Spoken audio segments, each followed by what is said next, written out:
কবি ও রাষ্ট্রচিন্তক ফরহাদ মজহার বলেছেন, ৭১-এর পর ঠিকভাবে রাষ্ট্র গঠন হয়নি বলেই দেশে রাজনৈতিক সংকট তৈরি হয়েছে।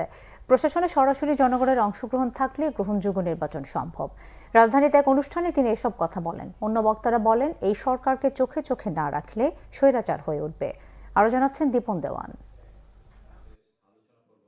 Centre for Strategic and Development Studies ও নৈতিক সমাজের আয়োজনে সংস্কার ও নির্বাচন, নাগরিক ও রাজনৈতিক ভাবনা শীর্ষক আলোচনা। বক্তারা বলেন, নির্বাচন ব্যবস্থাকে এমনভাবে গড়ে তুলতে হবে যেন স্বৈরতন্ত্র মাথাচাড়া দিয়ে উঠতে না পারে।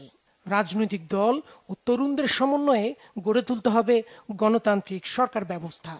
অভ্যুত্থান চলছে, পাল্টা অভ্যুত্থানেরও কিংবা প্রতি অভ্যুত্থানেরও প্রতি বিপ্লবেরও চেষ্টা চলছে, এবং সেটা কেবল অভ্যন্তরে নয়, বাইরেও আছে। সুতরাং এই দেশি এবং বিদেশি সকল শক্তি মোকাবেলা করেই বাংলাদেশ রাষ্ট্রের যে নতুন পরিগঠন প্রক্রিয়া চলছে, সেইখানে আমাদের এই ফ্যাসিস্ট বিরোধী গণতান্ত্রিক শক্তির ঐক্য, জাতীয় ঐক্য একটা গুরুত্বপূর্ণ রাজনৈতিক বিবেচনা। এবং সরকারের সাথে যদি যোগাযোগ করা হয়, সেটা চিফ ইলেকশন কমিশনার থাকে, অন্য কারোর কোনো সুযোগ থাকে না।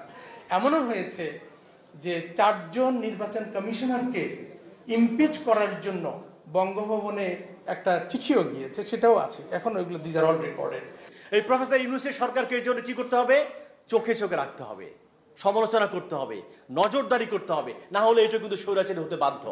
এবং এই সরকারের প্রধান সমালোচনা আমি দেখতে পাচ্ছি, আগে তো বলতাম সব গোপালগঞ্জের লোক দেয়, কেন আপনার ইন্টারিম গভর্নমেন্টের সব চট্টগ্রামের লোক থাকে আমি খুঁজে পাই না। সেমিনারে বক্তারা বলেন, ছাত্র জনতার সাথে এই অভ্যুত্থানে সৈনিকদের অংশগ্রহণ ছিল, সেনাবাহিনীতেও সংস্কার প্রয়োজন। যে সম্পত্তি তারা জনসাধারণের সম্পত্তি নিজেরা কিনে নিয়েছেন অন্যায়ভাবে, জুলুম চালিয়েছে, এই সম্পত্তি বাজেয়াপ্ত করতে হবে। যেটুকু তার একান্ত রক্ষা করে চলতে হবে সেইটা, এবং অতিরিক্ত সম্পদ সবটাই রাষ্ট্রের মালিকানায় যাবে এবং সরকার জাতীয় স্বার্থে সেটাকে ব্যবহার করবে। যদি সেনাবাহিনী বুঝতে আমরা আয়নাঘর বুঝি, সেনাবাহিনী বুঝতে আমরা গুমঘর বুঝি, তাহলে আজকে তরুণরা সেনাবাহিনীর প্রতি যেই ঘৃণাটা, যেই খারাপ ধারণাটা তাদের ডেভেলপ করবে, এটা ভয়ঙ্কর। এটা আমরা হতে দিতে পারি না। ফলে আয়নাঘরকে প্রকাশ করতে হবে।